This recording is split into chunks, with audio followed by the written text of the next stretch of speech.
Back now with more on that shooting in Afghanistan with our chief White House correspondent Norah O'Donnell and national security correspondent David Martin. What's the latest over at the White House, Norah? Well, President Obama has been briefed about this U.S. soldier who opened fire on Afghan civilians. And Bob, this could not come at a more sensitive time. President Obama was just speaking with President Karzai on Thursday in a video teleconference. They're in the midst of negotiating a broader strategic agreement to help transition U.S. forces out of Afghanistan from a combat role to a training role.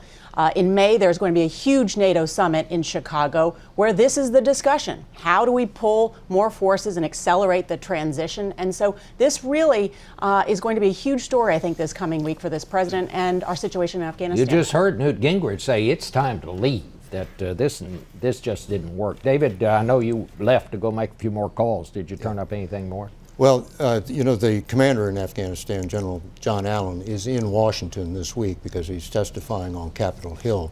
And I wouldn't be surprised if it was General Allen himself who briefed the president on this incident. They recognize this as an incident as serious as that burning of the Koran. David, let me ask you this question. How could a lone U.S. soldier with his weapon walk out the gate, which is guarded, of his base, and walk out into the community? I mean, people don't go anywhere alone in Afghanistan. Well, it's happened once before, and an American soldier walked off his base, and he's been a hostage ever since. How this guy managed to do it, particularly after whatever mistakes they learned had been made when that first soldier walked off, I can't tell you.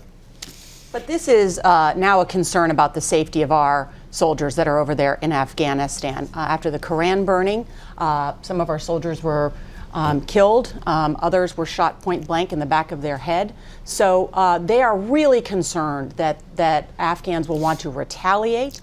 This inflames things that are already going in Afghanistan.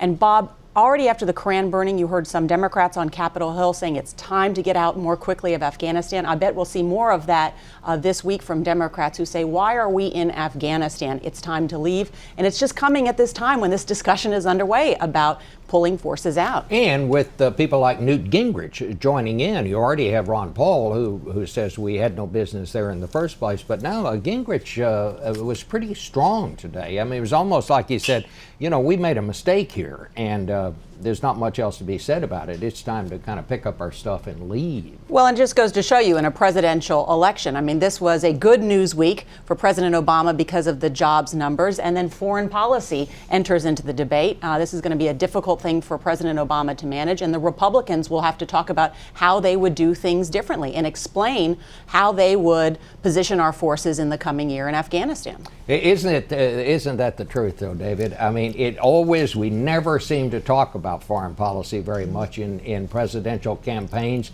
and then, you know, all of a sudden, the presidency becomes all about foreign policy. Well, if you look at the last several months, look what's happened to our policy in Afghanistan. First, we had that cross-border incident with the Pakistanis in which American aircraft shot up a Pakistani border post and killed 25 Pakistani soldiers.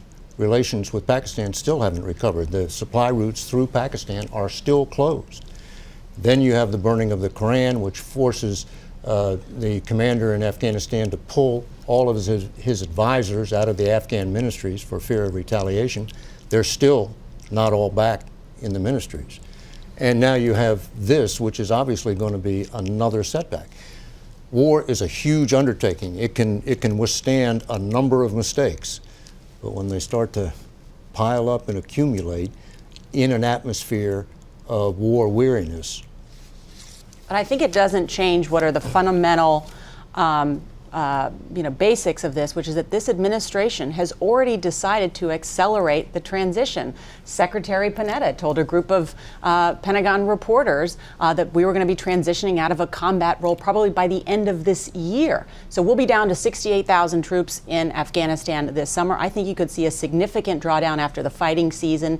And that's going to be part of this debate, this presidential debate about bringing U.S. troops home and out of Afghanistan. In an odd kind of way, I wonder if this doesn't sort of help the president speed up that, because I think you are going to have more people like Newt Gingrich, for example, who say, wait, we just got to get ourselves extricated from this thing. Well, I think politically it will be difficult for those Republicans that argue to stay in Afghanistan to make that argument given these current situations, certainly. All right. Well, I want to thank both of you this morning for bringing us some insight into this awful, awful development.